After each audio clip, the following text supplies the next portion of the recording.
Okay, everyone. So welcome again to one of our session, and today is September 12, and that will be day 12 for learning for the 100 days of learning Godot. And today, I just want to explore a little bit with the scripting languages that is available in Godot. And something to take note of is that I'm not an expert coder. I just have a very persevering mindset when it comes to learning. And one of the advice that I usually share to my students would be go back to the fundamentals. It's really something that I hope that can help them out. And one of the things that I usually do when I'm learning a new programming language will be to go back to the documentation. So that means we can try to look up the scripting language and information with regards to what are the naming conventions that we can try to use when we are working with the language. In that way, if we are following some of the, or we are following standard ways on how to utilize the engine and the scripting language of our choice because Godot does have a number of options. We can learn that you will learn if you try to do a little bit of research. Is that if we go and try to read about the documentation of Godot, you will find out that there are four gameplay programming languages that we can try to use. Number one, we can use GDScript. Number two, we can use C Sharp, and we can also use the GD extension technology to for us to be able to use the C and C++. So there are other community supported languages, but those four are the most common or the most supported, or let's say the official ones that is being supported by Godot. So for this session, I just want to go and follow some of the most common naming conventions, or at least tackle some of the naming conventions, but we won't be working with the player GD here yet. So what I'm thinking is that we can try to go to the scripts folder, and then let's have a new script that I'm going to call as naming conventions.gd. Okay, so in the naming conventions.gd, we can try to go and you can see there's this syntax. And what we can try to do here, I'm just going to delete all of this. I just want to show you here some of the common and if you common naming conventions that we can try to use if we will be deciding to use GDScript in our application or in our project that we're trying to work on. And some of the things to take note of. So if we say comment, as I've shown you in the past, we can try to use the hashtag symbol for us to add some comments here. So naming conventions in GD script. Okay. So some of this information. So one thing to take note of in other programming languages, we have an option to use a multi-line comment like this, right?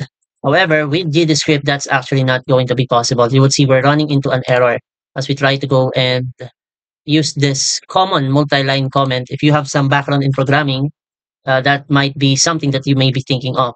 And sad to say, as we all know, if we try to do a little bit of quick search, there's actually no option for us to be able to use multi-line comments in Godot. That means you will have to select them, and you just need to go and, as I've mentioned in the past, if this is a single line comment in Godot. So you just have to highlight this and control K so that you will be able to automatically comment this line 2 in our code. And as I mentioned, when we talk about comments, there's this concept in other programming languages from where we can have single line comment and multi-line comment. So if I'm going to say this is a multi-line comment in GD script. Let's just say this is going to be GD script. Okay. Uh, this is the second multi-line comment in GD script. And as I've mentioned, we cannot do anything similar to this, right? If you have a background with JavaScript or even with C Sharp. So what we're going to do is to select the line 5 and 6 and control K. And that's how you will be able to quickly comment out some parts of your code or put some comments that will be descriptive. Let's say, for example, you have some pseudocode that you would want to go and work on and try to think of how the logic of your application will be working on. So having comments will be definitely helpful for you, especially if you want to go back to whatever you've been doing or whatever you've been doing in GDScript or in your project. Now, what we might wonder about is this double hash symbol or characters. In Godot, this is what we call a normal single line comment. Okay, so let's just say, let's have this as I'll call this this is a normal comment in GDScript. Okay, so let's go put that down here. And if we want to use a documentation comment, or what we call a documentation comment, it should start with this naming convention of having, or let's say this is a documentation comment in GDScript. Okay, so GDScript. This one should be GDScript. Okay, so that's, let me save that. So this is a documentation comment, and this is a normal comment in Godot. The regular comment will be considered by the script editor, and a double comment will be totally ignored by the script editor's documentation generation tool. And usually, this double hash or the documentation comment is very helpful when we want to write notes that we don't want included in the auto-generated documentation, but we still want it to be visible in our code for personal use. Right? So those are the two common comments that you might find when you're reading through the documentation of GDScript. And moving forward with what we call naming convention, some of the we know that in any programming languages, let's say we have here, yeah, this is an example of camel case, right? We have an example of a snake case. We also have what we call the Pascal case, and we have here what we call Pascal case, snake case, kebab case. Okay, kebab case, common for websites URL. You might find this Pascal case, kebab case, uh, syntax. These are what we call different naming conventions, right? And when you say camel case, or for JavaScript, let's say in JavaScript we use Pascal case here. So these are these are common naming conventions in other programming languages. So in JavaScript, we utilize the, if we are going to be using, let's say, we want to identify classes. Classes uses Pascal case. And when we say we are defining variables, so we'll talk more about what classes are, variables are, in perhaps succeeding sessions. And again, this is going to be for total beginners. Even if you're a total beginner in programming, I want to at least discuss these things so at least you will be aware that these are things that exist. And I usually tell to students that you have to know something first, then try to understand how it works, then you try to remember it, and then apply it in real life scenarios. That's my personal Kura acronym that I usually share to people that I train, may it be in safety or may it be in programming. Or let's say in my previous job as a web development bootcamp instructor. So in this case, we do have here classes using Pascal case, variables and functions. We'll normally be using what we call, we'll be using snake case.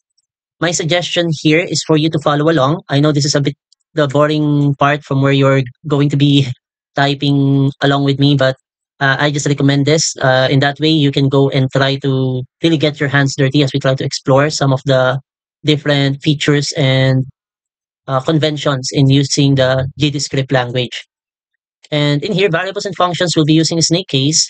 And usually when we say constants, these are variables that we declare that will not be changing because these variables can be dynamic. But if we want a static value assigned to a variable, we can use the all caps. Or let's say if we are going to be using constants, and usually when we use variables, we can small letter, and this one will be functions. And for constants, we use this as a naming convention for values that will be not changing, that will not be changing in our script or in our code. So we use this naming convention of all caps. So I think that's it for this video. And just a quick recap, we covered naming conventions in GDScript. We covered some basic. We will try to explore this a little bit more further, but I just wanted to discuss first how single line comments are done in GDScript. And this is what we call a multi-line comment. Unfortunately, we cannot use the similar approach in other programming language like this. If you have a bit of a background with programming languages, you would see that that's one of the most common way for using multi-line comments. And we learned that there's this what we call the documentation comment in GDScript. So let's say this is going to be multi-line comment example. Okay. And this is a normal comment in GDScript that will be with the use of a single hash. And again, this is a documentation comment in GDScript. Normal comment and normal comment versus, or let's say normal comment and documentation comment. And we have what we call the different common naming conventions in other programming languages. We covered camel case, that means the first letter, second letter will be capitalized. Snake case will have an underscore. Pascal case will be the first letter and the second word will be capitalized. And kebab case usually will be separated by that hyphen. And when it comes to GDScript, classes will be using Pascal case, variables and functions will be using snake cases or snake case, and constant variables will be utilizing the convention of all caps. So if your variables will be dynamic, and one thing to add here will be, of course, our goal is to familiarize ourselves with what are custom functions and keywords in the GD script language. And of course, for me, this is one of my goals. Um, my goal is to familiarize, or our goal is to familiarize ourselves with what are the custom functions and keywords in the GDScript language and how we can write custom functions and variable identifiers. So these are the two common things that we can try to explore when we are learning custom versus built in keywords or words or terms in the language. And usually those are the two things that I would usually look for if I'm going to be learning a new programming language. Is this a custom, something that you as a programmer utilize? And on whether it's a built-in keyword, like for example, functions or built-in functions that may be available for us to use in the JavaScript language. So I think this has been a bit of a long video. Thank you very much and see you on our next lesson.